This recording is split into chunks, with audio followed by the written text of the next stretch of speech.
তিনজন ছেলে আমাকে জোর করে কাশবনের ভিতরে নিয়ে গেল। একজন বলছে আজ শালিকে দিয়ে শরীরের তৃষ্ণা মেটাবো, তারপর মুখে অ্যাসিড ঢেলে দেব। আমাকে রিজেক্ট করার ফল এখন হাড়ে হাড়ে টের পাবি।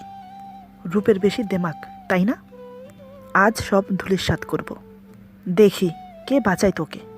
আমার নাম রুমানা চৌধুরী, এবার ফার্স্ট ইয়ারে পড়ছি। আমার বাবা এলাকার চেয়ারম্যান, নাম সেলিম চৌধুরী। আমার বড় ভাই ফুফুর বাসায় থেকে মাস্টার কমপ্লিট করছে, নাম শিমুল চৌধুরী। অতিরিক্ত রাগী টাইপের, কথায় কথায় রেগে যায়। ফুফু ঢাকায় থাকেন, ওনার একটা মেয়ে আছে, নাম নাহিদ আক্তার। 2 বছর আগে ভাইয়ের সাথে বিয়ে ঠিক হয়েছে নাহিদার। দুজনেরই পড়াশোনা কমপ্লিট হলে বিয়ে হবে। তারপরেই নাহিদা আমার ভাবি। 1 সপ্তাহ হলো নাহিদা গ্রামের বাড়িতে বেড়াতে এসেছে ঢাকা থেকে, সাথে বড় ভাইও এসেছে। আজ সকালে বড় ভাইয়ের সাথে গ্রাম ঘুরতে বেরিয়েছে নাহিদা। ওরা বাইকে করে গিয়েছে। রাস্তা দিয়ে হাঁটছে 2 বন্ধু, সুমন ও শুভ। সুমন কলেজের শিক্ষক, শুভ কিছুই করে না, পড়াশোনা মাত্র কমপ্লিট করেছে। তবে একটা রহস্যজনক ব্যাপার হলো, শুভ 20 বছর আগে হারিয়ে গিয়েছিল। এতদিন পর কোত্থেকে এসেছে কেউ জানে না। কেউ কিছু জিজ্ঞেস করলে শুধু একটা কথাই বলে, বলা যাবে না। যদি বলি তাহলে আমার ক্ষতি হবে। শুভ দেখতে হ্যান্ডসাম, সুদর্শন যুবক, গায়ের রং ফর্সা। শুধু তাই নয়, শুভ ক্যারাটি জানে এবং কি খুব ভদ্র। সচরাচর এমন ছেলে হাজারের মাঝে একটাও পাওয়া যায় না। ওরা গল্প করতে করতে এক সময় ব্রিজের কাছে এসে পৌঁছলো। হঠাৎ একজন অন্ধ বৃদ্ধ বলল, কেউ কি এখানে আছো? আমাকে একটু রাস্তা পার করে দাও। শুভ বলল, আরে এটা হাসান চাচা না? তুই এখানে দাঁড়া, আমি রাস্তা পার করে দিয়ে আসি। এই বলে শুভ এগিয়ে গেল। তারপর অন্ধ হাসানকে বলল, চাচা আমি আপনাকে পার করে দেই। এই বলে শুভ বৃদ্ধের হাত ধরে পার করে দিচ্ছে। রাস্তার মাঝখানে আসতেই হঠাৎ কোত্থেকে যেন একটা বাইক এসে সামনে ব্রেক কষে দাঁড়ালো। ভাগ্যিস একটুর জন্য বেঁচে গেছে। যদি সাথে সাথে ব্রেক না কষতো তাহলে এখন দুজনেই চাপা পড়ে মারা যেত। শুভ হাসান চাচাকে সামলে নিয়ে বাইকের দিকে তাকালো। বাইক চালক পুরুষ নয়, একজন মেয়ে, আর তার পিছনে একজন পুরুষ বসে আছে। মেয়েটা খুব সুন্দরী। শুভ নিজেকে স্বাভাবিক করে বলল, এই যে ম্যাডাম, একটু দেখে গাড়ি চালান। আর একটু হলেই তো বাইকে চাপা দিয়ে দিচ্ছিলেন, তাই রাস্তাঘাটে সাবধানে গাড়ি চালাতে হয়। মেয়েটি অবাক হয়ে তাকিয়ে আছে শুভর দিকে, কোনো কথা বলছে না। তার পরিবর্তে পিছনের ছেলেটা নেমে এসে বলল, তুই কে রে, জ্ঞান দিতে এসেছিস? আর কে বলেছিল বাইকের সামনে এসে মরতে?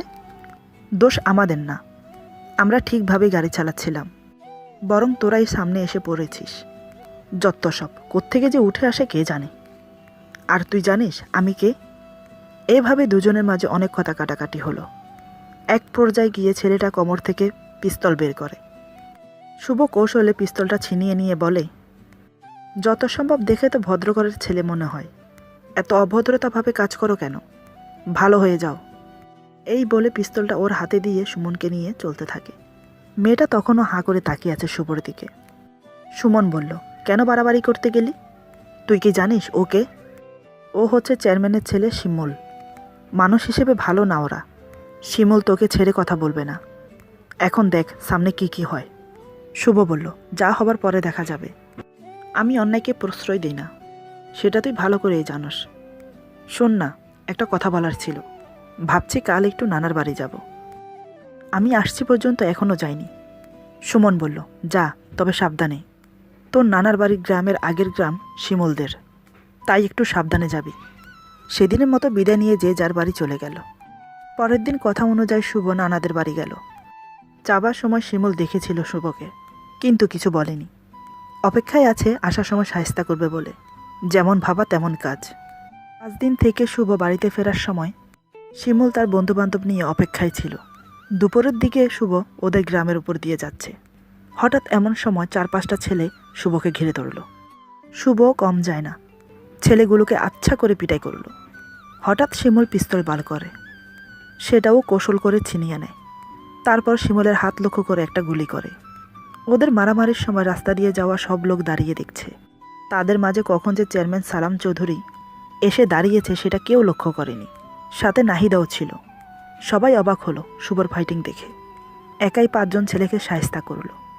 চেয়ারম্যান শুধু দেখে গেল, কিন্তু এগিয়ে গিয়ে ছেলেকে ধরল না।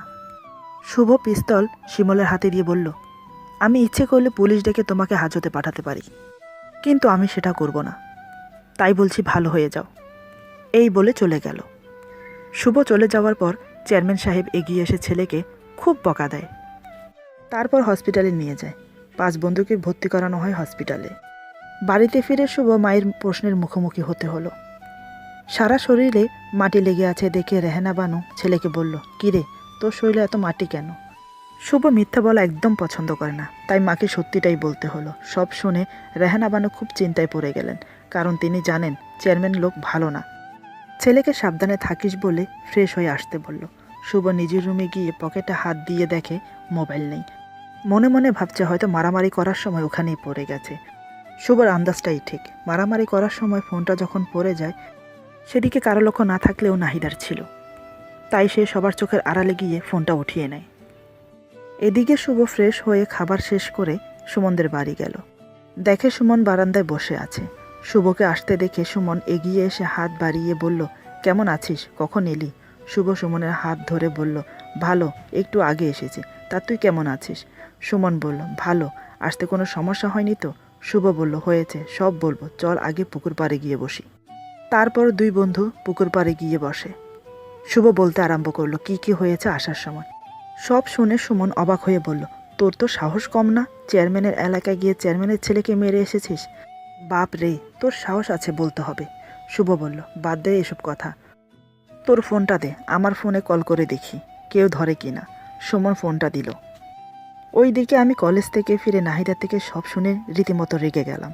আমার ভাইকে মেরেছে, আমার বাবা চেয়ারম্যান, নিশ্চয়ই সেটা ও জানে।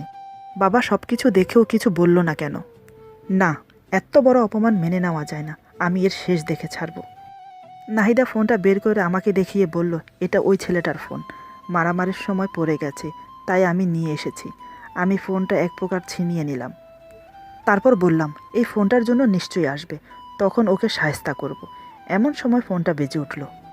আমি রিসিভ করলাম না, আবার ফোন আসতেই রিসিভ করি। আমি কিছু বলার আগে ওই প্রান্ত থেকে বলল, হ্যালো, শুনছেন? আপনার হাতের ফোনটা আমার, আসলে আজ দুপুরে হারিয়ে গেছে, যদি দেন তাহলে আমি নিতে আসতে পারি। আমি বললাম, অবশ্যই, আপনি চলে আসুন চেয়ারম্যান বাড়িতে। আমি চেয়ারম্যানের মেয়ে রুমানা বলছি। আপনি কি ফোনটা নিতে আজকে আসবেন?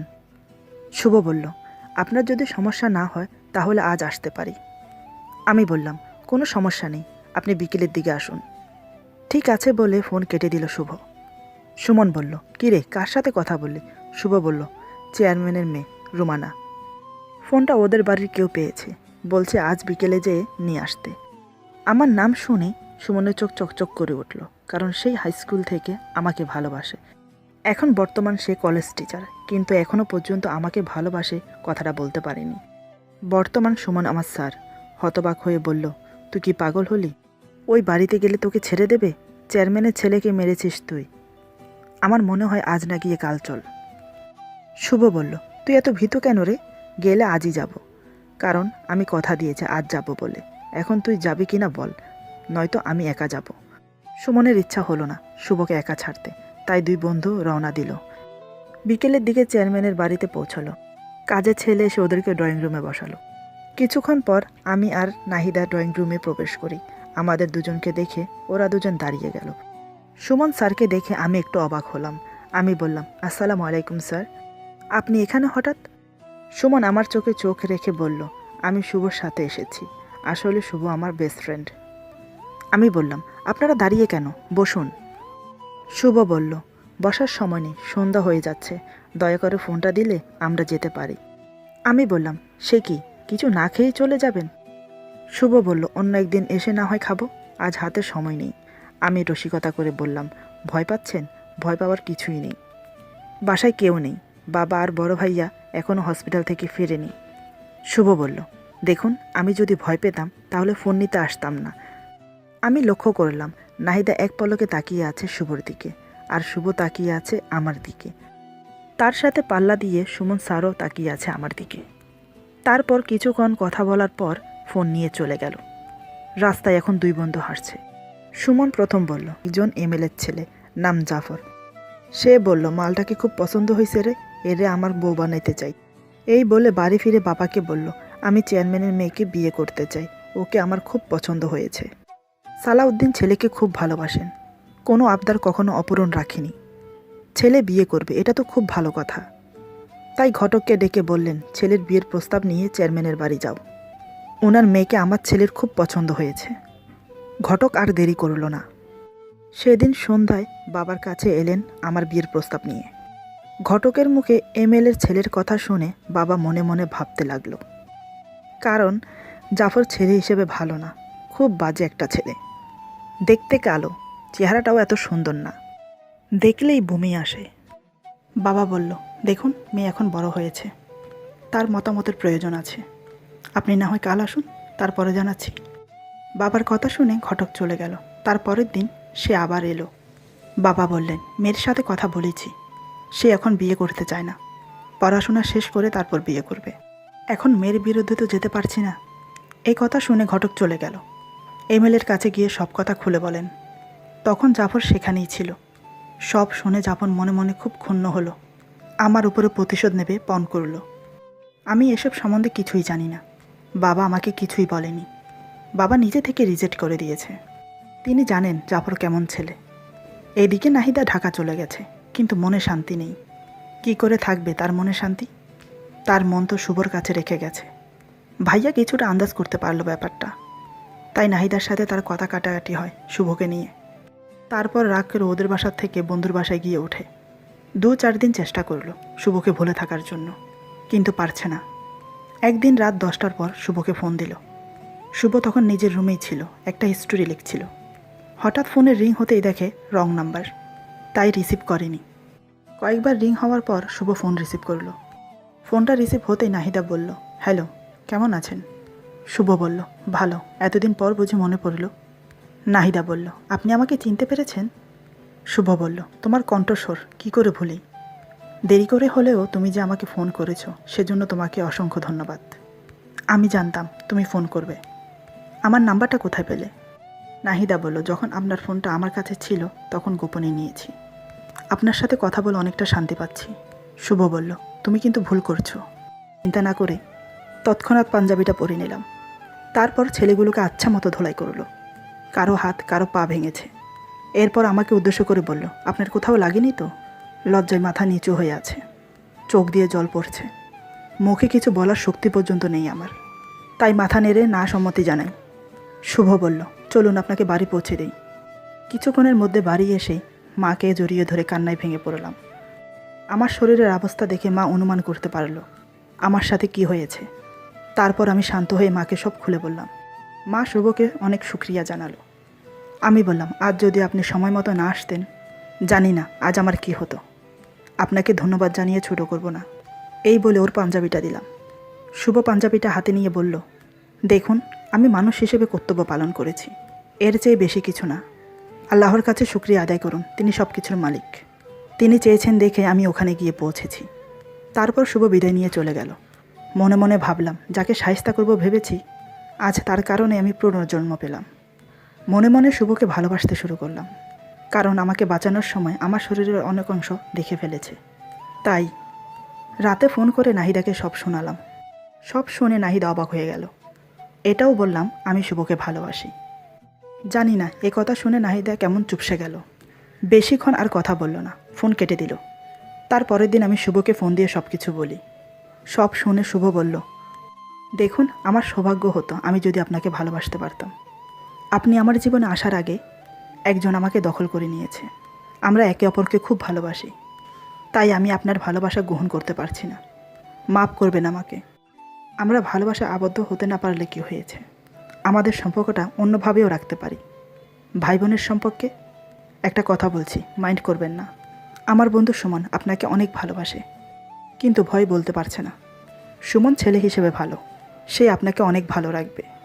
এই বলে আমাকে কিছু বলতে না দিয়ে ফোন কেটে দিল। 2 দিন পর আমি কলেজে গেলাম। আসার সময় দেখি সুমন কলেজের বাইরে দাঁড়িয়ে আমার দিকে তাকিয়ে আছে। কাছে গিয়ে বললাম, কি ব্যাপার, এখানে দাঁড়িয়ে আছেন কেন? সুমন মাথা নিচু করে বলল, না এমনি। আমি বললাম, বাড়ি যাবেন না? সুমন বলল, হ্যাঁ যাব। আমি বললাম, আমার সাথে চলুন, কথা বলতে বলতে যাওয়া যাবে। আমার মুখে এই কথা শুনে সুমন যেন আকাশের চাঁদ হাতে পেল। তারপর আমরা একসাথে বাড়ির দিকে রওনা দিলাম। রাস্তায় যেতে যেতে একে অপরের সাথে কথা বলছি। হঠাৎ আমি প্রশ্ন করলাম, আপনি কি আমাকে ভালোবাসেন? দেখুন, লুকোনোর চেষ্টা করবেন না। আমি জানি সেই হাই স্কুল থেকে আপনি আমাকে চোখে চোখে রাখেন। ভালো না বাসলে কেউ এতটা খেয়াল রাখে না। সুমন আমতা আমতা করে বলল, হ্যাঁ এটা সত্যি, আমি তোমাকে ভালোবাসি, কিন্তু বলতে সাহস পাইনি। কারণ তুমি প্রেম ভালোবাসায় বিশ্বাস করো না, যদি ফিরিয়ে দাও তাই। সুমনের কথা আমি শেষ করতে দিলাম না, ছুটে গিয়ে ওকে জড়িয়ে ধরি। কান্না জড়িত গলায় বলি, কেন এতদিন বলেননি? আরও আগে যদি বলতেন তাহলে প্রেমের সুখটা আগে থেকেই পেতাম। সুমন সত্যি নিজেকে খুব ভাগ্যবান মনে করলো আজ। নিজের অজান্তেই আমাকে জড়িয়ে ধরে। সেই থেকে শুরু হলো আমাদের ভালোবাসা। মা বাবার সম্মতিতে বিয়ে হলো। ওইদিকে নাহিদার পছন্দের ছেলে শুভর সাথে বিয়ে হলো নাহিদার। কারোর কোনো আপত্তি ছিল না। ভাইয়া পড়াশোনা কমপ্লিট করে বাইরে চলে গেল। তারপর আমরা সুখে শান্তিতে সংসার করতে থাকি। জীবন চলার পথে অনেক বাধা বিপত্তি আসে, সব পেরিয়ে ভালোবাসা এগিয়ে যায়। এরই নাম ভালোবাসা। আজকের গল্প এখানে সমাপ্ত। যদি ভালো লাগে তাহলে লাইক, কমেন্ট এবং সাবস্ক্রাইব করবেন। প্লিজ প্লিজ প্লিজ বন্ধুদের সাথে বেশি বেশি করে শেয়ার করবেন, আর লাইক করতে ভুলবেন না যেন। আল্লাহ হাফেজ।